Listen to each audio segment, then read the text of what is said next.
my TV job. Who did you interview? Do you remember the local? He's from Bluffton. His name is Steve, and he was on The Voice.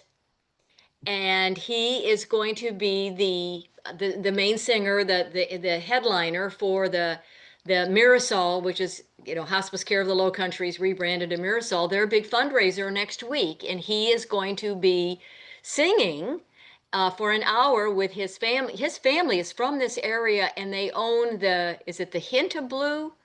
The Hint of And Blue. has he been at Mirasol? Has he done Mirasol's fundraiser before? No, he has never done it No. before. He Oh, was okay. out in Los Angeles doing the 24th season of The Voice. Absolutely delightful. So that's going to be a great event. And then they have Gullah singers for the cocktail hour, and then Steve and his band will be singing, Marvin Gaye, The Temptations, some Michael Jackson, kind of music through the decades. So it sounds Oh, wonderful. that'll be great. Yeah, they didn't have the yacht hop this year, so that's coming up in 2026. Right, So right, this right. is their Yeah. big fundraiser, but that was a lot of fun. We always do something with them, once a month. So Yes, yeah. yeah, it is the Hint of I Blue. didn't It's a realize you did it something for them for Marisol once a month. yeah. That's great. Anything to get the word out. I've been I dealing know. this week. For those of you who are watching and don't know, Marisol is the renamed organization called Hospice Care of the Low Country. And I've been dealing with the death of a very good friend in Maine on Monday. And I'm doing the eulogy. So, Oh, I'm a good oh, friend. And, we went through a couple weeks there where he went back and forth between the hospital and a skilled nursing facility and a hospital and skilled nursing facility. And I kept talking to his wife every day and saying, let's get him in hospice. Let's get him in hospice. And right, they right. finally did. But, Well, I think anything we can do to help people die with dignity and comfort and comfort. dignity And is James Dismond, who is the CEO, has really expanded their services not only to end of life bereavement, palliative care, chronic illnesses. Also, he has social workers there. So it's the spiritual, the medical, the it emotional. is. And their service, they've now moved into, I think, Colleton County, but anyway, it's a wonderful nonprofit organization. I'm just so honored that our station does something with them once a month to tell folks about all the great services they provide. Yeah, yeah. I So, think, that when I came to Hilton Head, I that was my know, passion, and I was so no, pleased to serve on the board and serve as chair for 4 years, and so pleased that we had such a great recruitment with James, who's done amazing work to develop yes, not just the hospice program, but a palliative care program. We have the strongest palliative care program in the area, and provide all the palliative care services for yeah, Beaufort Memorial. yeah, So for patients who need comfort care. So anyway, thank you for everything you're doing for yeah. Marisol. Well, it's such a joy. I've been in the TV station for now almost 7 years. Have you? It's my avocation. It's my hobby. I love it. It's been a lot of fun. I get to meet a lot of different people. One morning on a Tuesday morning for Talk of the Town, I interviewed 14 people straight. Oh But the my gosh. interviews are only 5 minutes, 5 minutes. And I go from a nonprofit to a business to another nonprofit to a hair salon to a spa to whatever. But it's fun.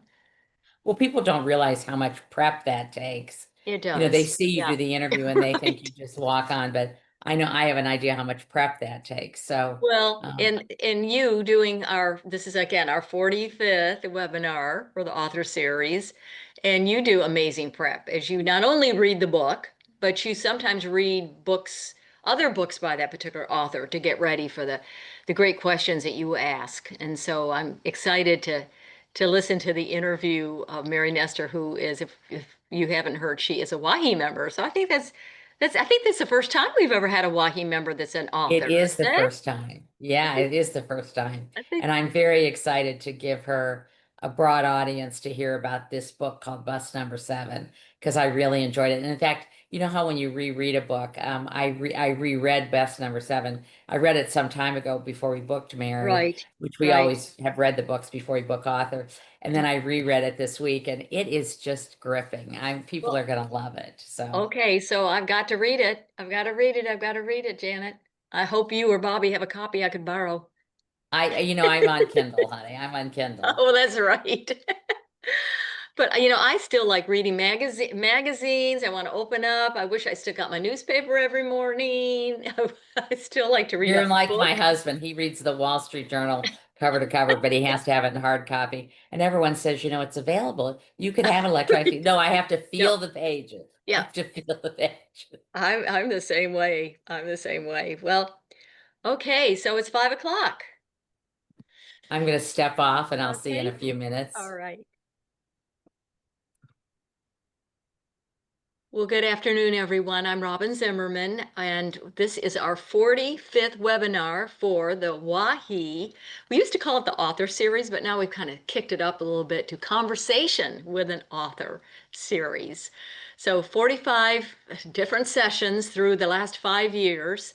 Janet Porter and I have hosted, and Janet has done a great job of interviewing our many, many authors. We have Bobby Helbig on our team to actually recruit and find the various authors. And we want to remind you, if you have an author that you want to hear from, please let us know. The other exciting thing about the author series is that we record these sessions. So actually, more people actually listen to and watch the recording than come on live because, of course, you could do it at any time. So they're all posted on our website. We're excited that Mary Nestor will be our special guest, our special author, because she is a WAHI member, and her book is called Bus Number 7. And Janet has read it, Bobby's read it. I haven't, but I've got to. I hear it's absolutely fantastic. It's her first novel, so we'll hear all about that in just a moment. We want to remind you if you have any comments or any questions for both either Janet or Mary that Janet can share with her, just go on your computer to the icon, either the chat room or the Q&A. And remember, this is a webinar, so you can see us, but we can't see you. So with that, again, we welcome you to the 45th session webinar for the Conversation with an Author series with Mary Nestor. And now I'd like to bring on my colleague, Janet Porter. And Robin, before you go, Yeah. 5.5 years ago, Robin, we decided to do these Zoom sessions to benefit all the WAHI members. And you graciously, with all of your great television skills, agreed to be our moderator. And I know you're going to be moving on to other things starting in January, but I just can't tell you what a delight it has been, first of all, to work with you. Oh, me And too. your commitment has been terrific. You haven't missed one session, Oh, I don't think, in no. 45. And little did you realize when you signed up for this, when I called you, that you were going to be doing this for 45, times, and we'd be talking 5.5 years later. So Well, thank you so much for what you've done for WAHI. thank you, Janet. Well, we were doing them once a month, and then now we're every other month, and it has been an honor and a joy to work with you. I see Bobby, we both live in Indigo Run, so I see her, and she's in my little Indigo Players group. But this is my only time to see you. We've got to get together now I outside of the know. author series, Janet. But thank I you. know that would be great. It's been my honor. So with that, I'm going to turn it over to Janet, and she will introduce our very special guest, and I'll see you at the end of the webinar.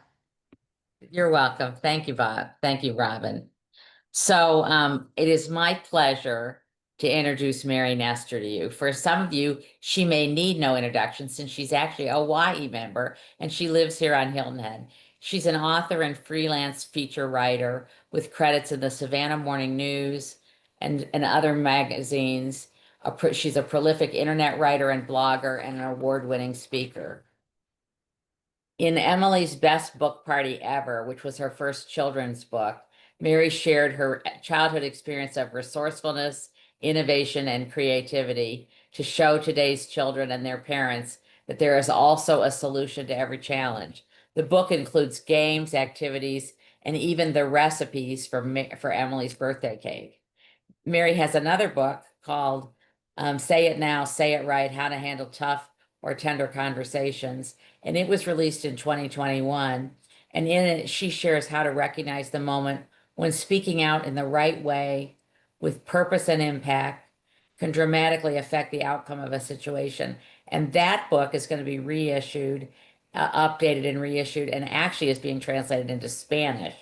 So she's been a prolific writer, but this Bus Number Seven, which we're talking about today, is her first novel. Mary is the youngest of six children growing up in Gary, Indiana. She has two grown children and five grandchildren. She lives in Hilton Head, South Carolina. Mary, please join us. You don't need it. Turn your video on, Mary. Mhm. There we Great. go. There you Hi. go. Hi. Hi, Janet. Hi, welcome, Mary. Thank you so much for spending Thank time with you. us today. We are honored to have you as our first WAHI author ever. And Mary, I'm hoping you won't be the last. There may Oh, be other people oh, watching good. today who think, I'd love to, I'd love for my book to be promoted, and we'd love to do that. I just want to remind everybody, Bobby and I read the books before we book anyone. And sometimes we have books recommended that we don't think is appropriate for the audience, or we don't find that compelling. This book was not in that category. This book was so compelling, and I'm so glad that we're giving you a broader audience today. The Bus Number Yeah. Seven grips you from the very beginning, and it's really unputdownable, which I know isn't a word, but it is unputdownable.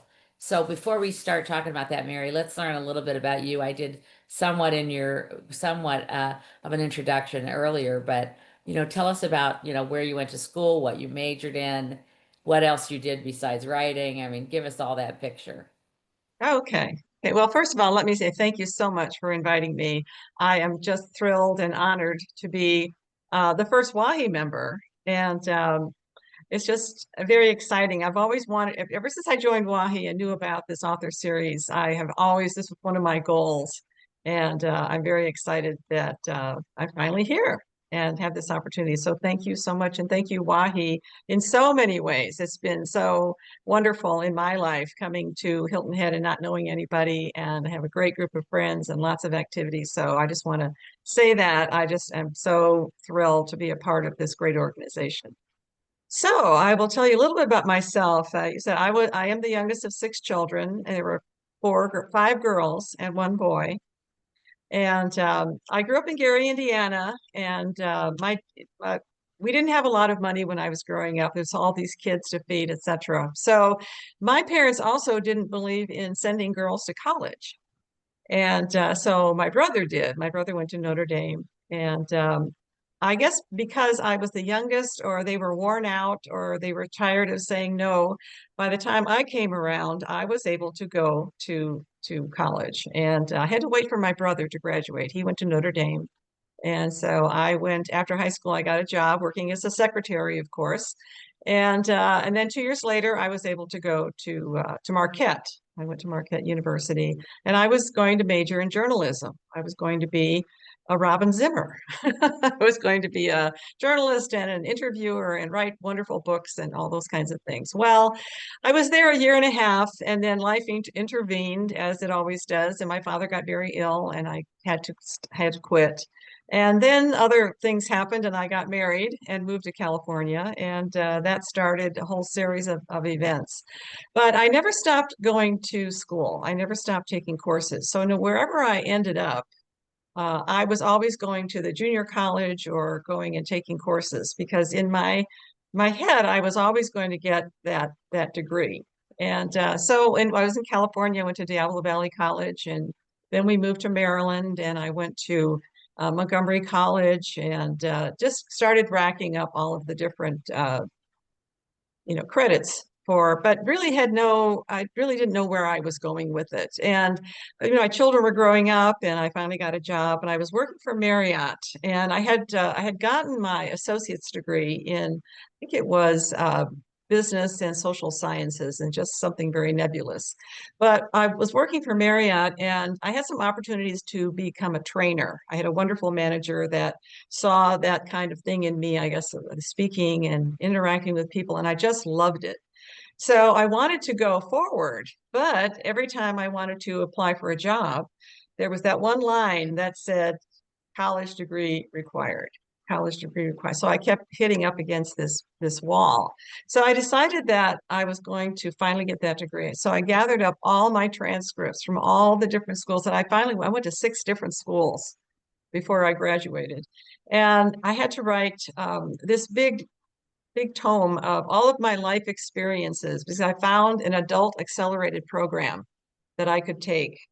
And so I got all this information, put it all together. And for about 22 months, I worked full time. And then I would drive down to DC to Columbia Union College, which is now Washington Adventist University, and take classes for 4 hours. So after that, all of that, my goal, of course, was to become a trainer with Marriott.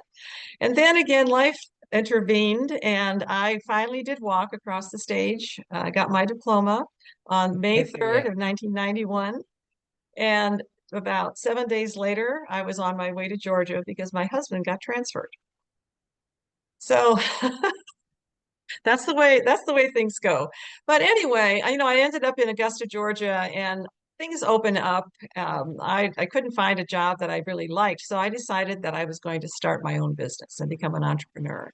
And I did. And I just printed up some business cards, and I was a consultant and a trainer and a speaker. Of course, I had the experience, from my background from working with Marriott.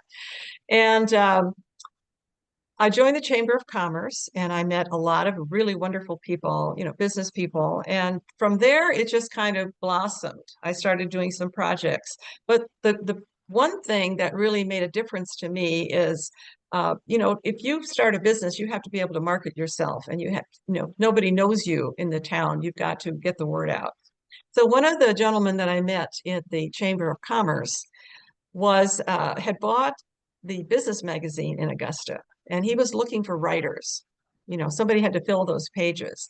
And I got to know him, and he saw my training, and I was a member of ASTD and Speakers Association, all that kind of thing. So he invited me to write a column. So I started writing a column called Quality Matters, which was in the magazine every month. And that opened up a whole new avenue, of being able to be out there and share my ideas, and it generated a lot of business. And I really found the power in writing, and I just loved it. I just loved it. So I used my writing in many ways to promote my business. And of course, I was doing training programs and writing, programs for all kinds of leadership programs, etc. But I didn't really write anything of my own. And when I moved to Savannah, well, I moved to Hilton Head the first time, I was doing some freelance writing for the Savannah Morning News. And in 2014, I decided to write my first book, which was Emily's Best Birthday Party Ever. And the book is actually I used all of my 5 grandchildren as the characters in the book. And we talked about, I grew up in Gary, and we had a very simple life because like I said, we didn't have a lot of money to do a lot of extra things. And so our lives were very, very simple. Our birthday parties were, at my house, and my mother would, do things. And I had this crazy Auntie Anna who would come over and do all the games, and she was a hoot. So, it was very, very simple. And actually, I used those experiences in Emily's Best Birthday Party, because she plans this wonderful party and everything goes wrong. And so her mother helps her get through the disappointment and shows her how to use her imagination to make things even better. And so all of the games were the games that I played when I was a little girl. So that was my first entrance into writing. Well, And that's then, great. That's a great background. Let's get to bus number 7. okay, we'll do that. Okay. So bus number 7 was somebody asked me about that, whether or not I was wanted to write mystery stories or thrillers, and I really didn't have that in mind when I wrote bus number 7. And it actually started out as a short story. I went to a writers conference, Bear River Writers Conference in Michigan, and I got into a workshop for short stories. And so we wrote a short story during the week, and at the beginning of the week, they gave us a sheet with different prompts on it, and you had to choose 2 characters, a situation, and also a location. So I chose a drug addict and a pregnant woman. a bus stop, and he needed somebody to rob to get money for drugs. And so all week we wrote the story. And at the end of the week, we had a chance to read. They had an open mic. So I decided to read. And while I read, you had 3 minutes. So like 2 minutes into it, I finally had the courage to look up at the audience, and they were all just right there. They were just spellbound. I thought, wow, I think I've got something here. So I went back to my writers group in Savannah and read it to them, and they said the same thing, and they were very excited about it and asked me a lot of questions. And so that kind of prompted me to take that story further, and that's how Bus Number 7 got started. In fact, the first 3 chapters of Bus Number 7 is my short story. That is terrific. So let's give the audience today some idea what the book is about, and just a quick overview without spelling the beans too much. Yeah, no spoilers, no spoilers. Well, it's about a young man who he's my main character, and he kind of gets roped into this lifestyle.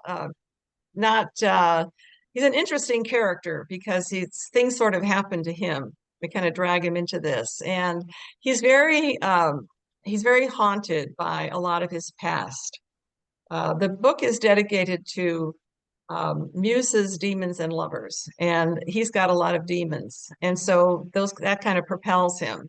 And he sees a woman in a crowd on this one day, and she's pregnant, and he feels, well, she's not going to run away very fast, and she's got a very expensive handbag and all the things that would say, this is probably a good one to get. So he follows her and onto the bus, because she gets on the bus, and he's seen her before, so he sort of knows what her movements are. And they get on the bus, and he gets off the bus because he goes on a different route to meet the bus um, before it gets to the final stop. And he knows that she's going to be the only one on the bus left. But he gets there, and what he thinks is going to happen doesn't happen, because something happens on the bus that changes everything. And so he gets dragged into being her protector and runs into all these other people, and things just sort of keep happening. And I don't know what else I can say. I don't want to give the story away, but So let me read one reviewer okay. wrote.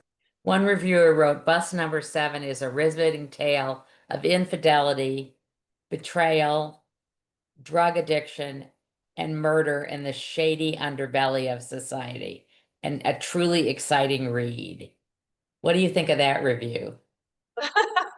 When I wrote the book, I didn't think of it that way. In fact, when I was working with my publisher, they have to put it in a category, in a genre, and they said, well, this is a psychological thriller. And I thought, wow, is that what I wrote? But it's true. And the characters, the other thing they talked about was the characters didn't have a lot of redeeming qualities. And one other person said, I'm never going to look at people the same way again, because you never know a person. You never know the person sitting on the bus, what their background is, or what their intentions are, or what they're planning to do. Yeah, And I think that adds to that's the a great terror. message. Yeah. Yeah. Yeah. So another reviewer said, buckle your seatbelt. Bus Number 7 is a ride you won't forget. A lost wallet and phone set off a chain reaction, hurtling a cast of strangers onto a collision course, racing through a city's underbelly, motives unravel and alliances shift. They speed toward a shocking end no one sees coming. Compelling, captivating, and addictive. Bus Number 7 is a high-stakes story with every page revealing another lie. So is that what you were intending to do? Yes, I think so. I think about this. What would happen? What if you lost your phone? What's on it? That was intriguing to me. What's on it? What things wouldn't I want anybody to know about? And in my second book, I said that about the social media and your phones, and don't ever put a text or something on your phone you wouldn't want your grandmother to read. And there's a lot of things, and these phones, if you don't erase everything, they can tell a lot about you, a lot of secrets and things you may not think are too intimate or too scary, but somebody else can interpret them. So this, yeah, just a small thing, a phone and a wallet to be lost, you know, or what's in your wallet? What have you had in there that you forgot that you put in there? What kind of Yes. tales are they going to tell about you? And what would you do to get it back? Right. You know, your Yeah, characters, Mary, though, you have a lot of characters in a book, which exactly. when that happens, a lot of time I have a hard time keeping track of who's David and who's Annabelle and who the characters are. But for something about the way that you wrote the book that and developed the characters where they're memorable. And so as the book shifts around and the characters keep being intermeshed and running into each other, it was still really easy to follow. And so I'm curious as to when you wrote this book, whether you plotted this out from the beginning with an outline where so and so would bump into so and so would find so and so, or did you was that an organic process for you? Because the book is kind of complicated. Yeah. I don't outline. You know, I started with of course, I started with the story. I had the nut of it, you know, the beginning of it, but I don't outline. I'm kind of you know, they say you're either a plotter or a pantser, and I'm a pantser. So you write by the seat of your pants. And I sort of I get into a story and things start to evolve. And it's almost like I can sit back and watch what the characters are doing, or I can see their next move. And that makes, you know, sense. And then it leads somewhere else. And then, you know, things have to kind of mesh together. Now, one of the things that I did do is I had to do a timeline for my publisher, and that helped an awful lot. And I should have done it in the beginning, but I did it kind of in the middle because she was a little confused about where's everybody going. And it's true, there's a lot of things are happening at the same time. And so, you know, you have to be sure that it's everything meshes and that this person doesn't know this. So this next thing can't happen yet because he doesn't know that, or it has to move somewhere else. So we did a lot of that in the editing process. We did have to move things around. But one of the things that I tried to do with my characters is not, not give a description like, oh, they got brown hair and this and that and wearing these clothes, is try to do it by what the words they say or their movements or how they react to somebody else. And I think that's what makes the characters stand out because it's not just what they look like, it's kind of getting into their head. Right. And Yeah. did you have like one of the main characters that I found interesting was Dwayne.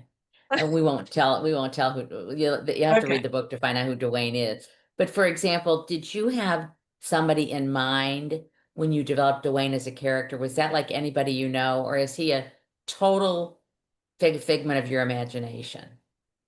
You know, I when I was a kid, we used to watch a lot of movies. You know, that was it. Saturday's double features. You know, and I'm a big movie fan, and I think he's probably a character out of some James Cagney movie or something that I saw. You know, he's got some characteristics, and you know, he really is an interesting character. He's almost kind of like I thought, kind of liked him in a way. He was very street smart. You know, and he just knows how to play people to get what he wants, you know. And I think I've known people like that, you know. He's Um, entrepreneurial in his own way. he is, you know, and a lot of them are. A lot of them are. They kind of have their own little side gigs. But yeah, Dwayne is very interesting. And he shifts, you know, he shifts his moods will shift. And but he's always wants to be on top, in So control. talk a little bit about um when you were writing this book and inspired to write the first chapter, three chapters that you read, um, did you feel like you had a theme or a point of the book that you were trying to get across to people? I think my main character David he was the main person that I was thinking about, and a lot of what you know in the book, not only David but people are driven by their past and so, and a lot of times you will do things and you don't even know why you're doing them or what's prompting you. And I think I wanted to show that with him, how convoluted his thinking was. And, he had an immediate need, but he was driven by other things. There were other people that were no longer there, but the experiences were fresh and that he was sort of compelled by that. I think that was the interesting thing And is have to you get inside his head and then, this is what he was going to do. and another major character is Annabelle, who's the pregnant woman that you referenced. So have you Yeah. had any of your friends who've read the book, and I'm sure you've encouraged them to all read it. Have you had any of your friends say, I think I'm that character. I think I'm that character. Has anybody done that to you? Not with Annabelle, not with Annabelle, but I like Annabelle because she's, I think she's a lot like a lot of us, especially when we're getting older. Just want to be, and it's in the first couple of chapters that where she was, she's trying to get on the bus and they go, baby coming, and she's going, wait a minute, I'm not just this carrier, I am cute little me inside. And but yeah, nobody has said anything. The one character that somebody asked me about was I did a book reading at the library a couple days ago, and this woman said, "Where did you find?" Um, gosh, now I can think of her name. Oh, Darcy. She says, "Where Oh, did Darcy. Darcy come from?" She wanted to know where Darcy came from, and if somebody was And patterned after Darcy, Darcy. tell the audience for your benefit Darcy is what a Darcy is. yeah. It comes up pretty fast. In fact, she's mentioned in the first three chapters. Because Darcy was a CEO, very powerful woman. She is the CEO of West End Technology, so she's a technology person.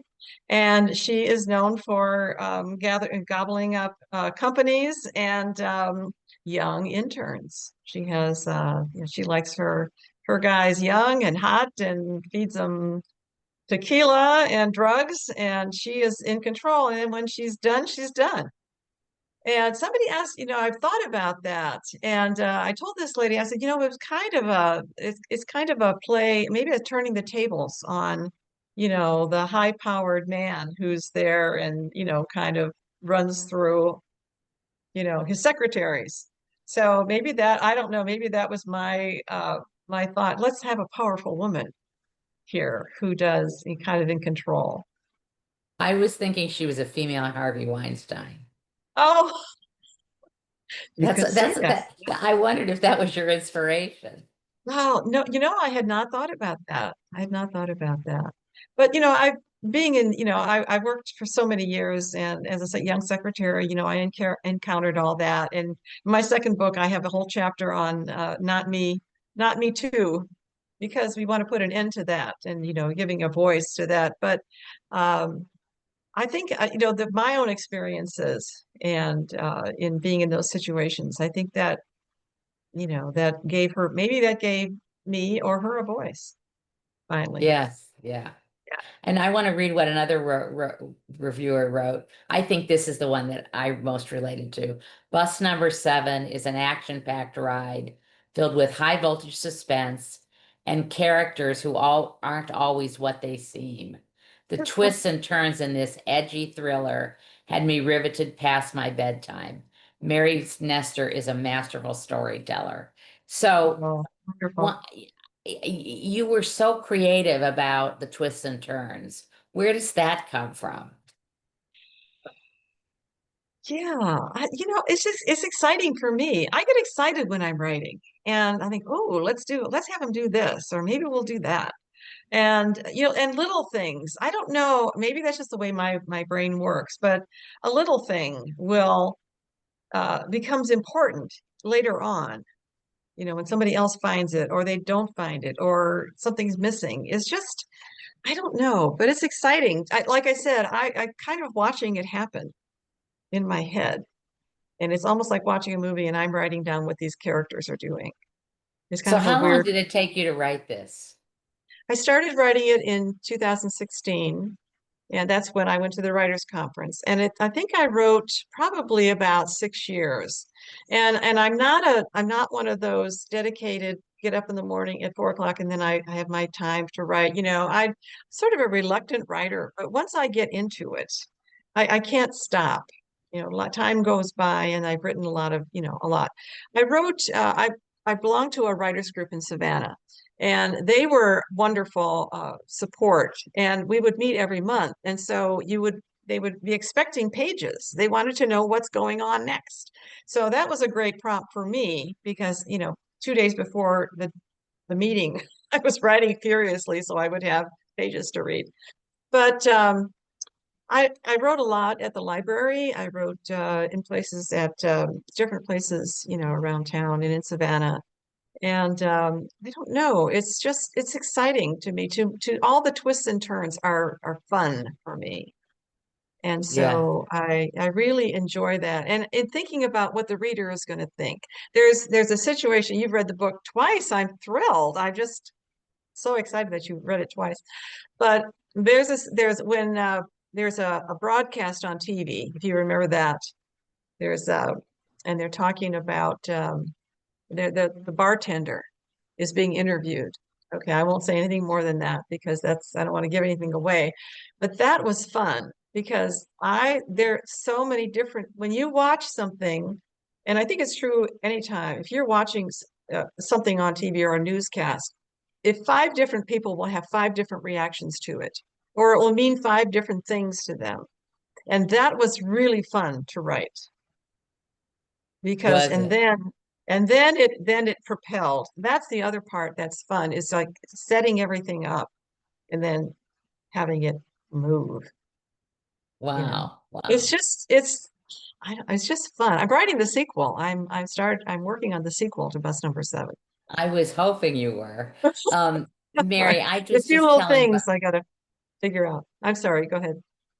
I was just telling Bobby that I just found out that on March 8th that our library system in Bluffton is going to be having an event for local authors. Are you invited to that?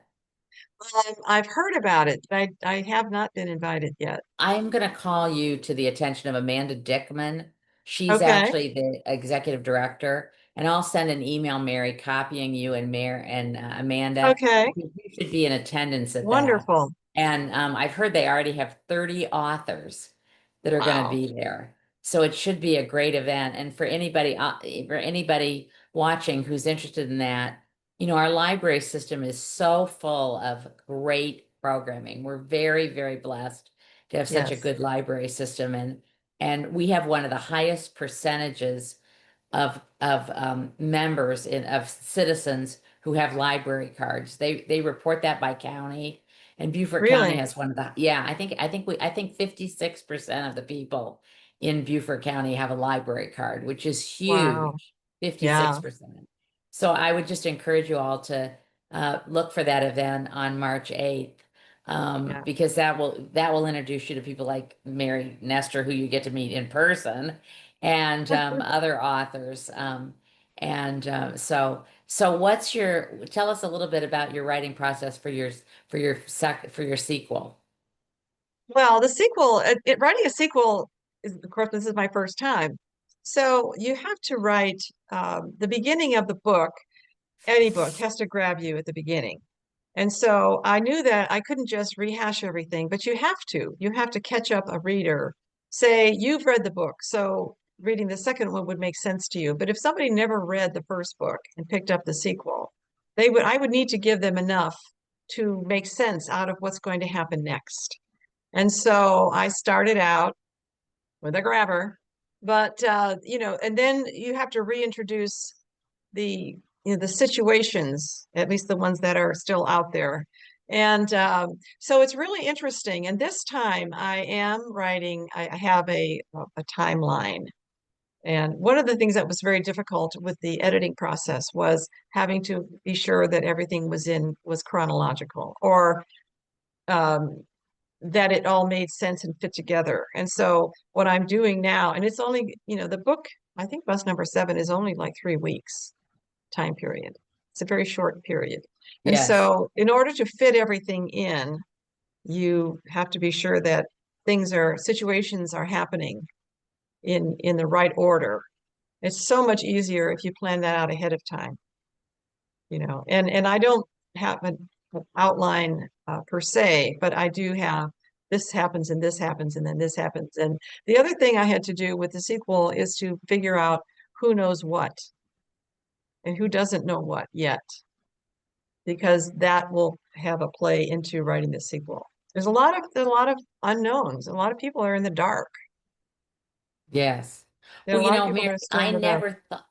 I never thought about before about the fact that you have to write a sequel so that it can actually stand alone. That's really a challenge. I Yes. hadn't thought about that before. Yeah, yeah. And you know, people may never even hear bus number 7, but they may pick up the sequel. And And so do you have a title yeah, in for order that to be, yet? I don't have a title yet. But I'll have to, it'll come. It'll come. That's kind of that's my process. I just sort of, things just sort of come. Uh, I'll be, I don't know, planning my day in the morning, you know, and all of a sudden, oh, or I'll be, you know, falling asleep or waking up in the middle of the night and go, that's how it's going to happen. That's how she's going to find out, you know, and then I have to scribble it down somewhere. I have pages of notes everywhere. I dictate into my phone and then I can print it out from my phone. So I've got pages of just thoughts and things. So now it's a process of what's, you know, who's going to do what and to whom to get through the end. Well, but also, I think the magic of your writing is that the reader, is very interested in finding out what happens to these characters. I mean, Yeah.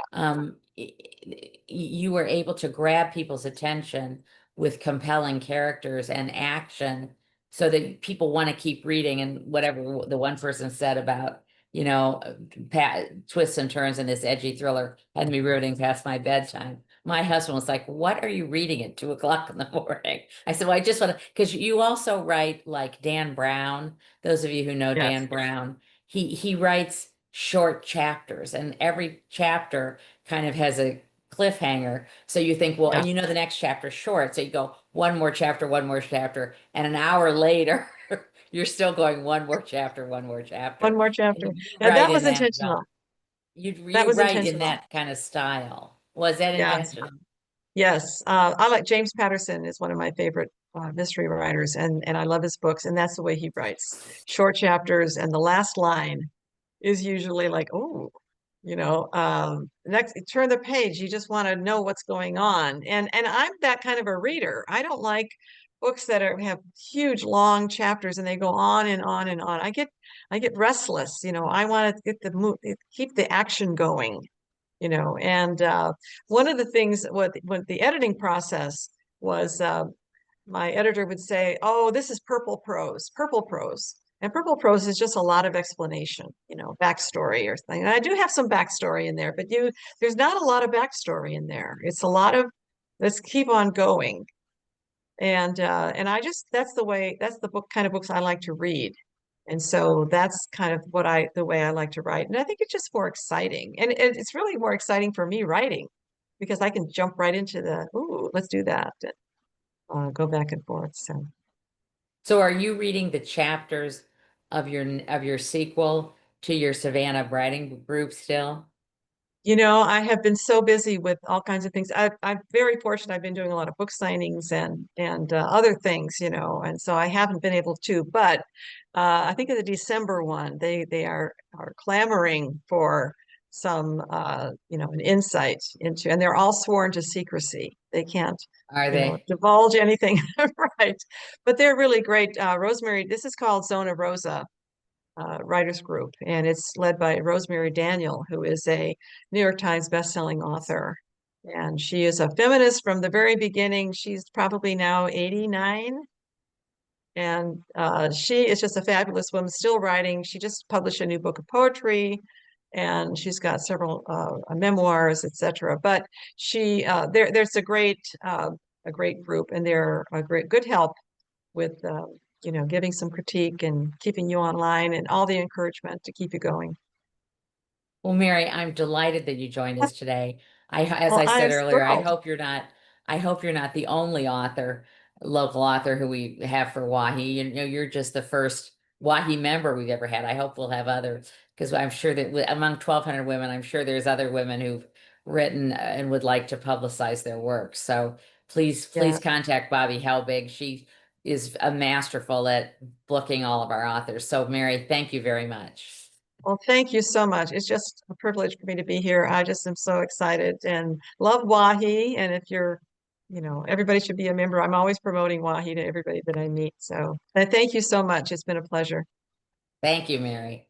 And now I'm going to go back to Robin, who will close us up and tell us what's next for WAHI. So Yeah, thank you, Mary. That was a wonderful Thank interview. you. Janet, great job. So yes, coming up, we have, first of all, we want to remind everyone to read the pink paper. It does outline all the many events and the interest groups that WAHI has. So make sure to read that. And then also we have the women's luncheon, the Christmas luncheon, the holiday luncheon coming up in December. It's going to be December the 11th at 11 o'clock at the Omni Oceanfront Resort. And it will have a special holiday performance by the Shore Notes. As we mentioned earlier, they're a Hilton Head a cappella group, and a delicious seasonal lunch. So that should be a wonderful celebration.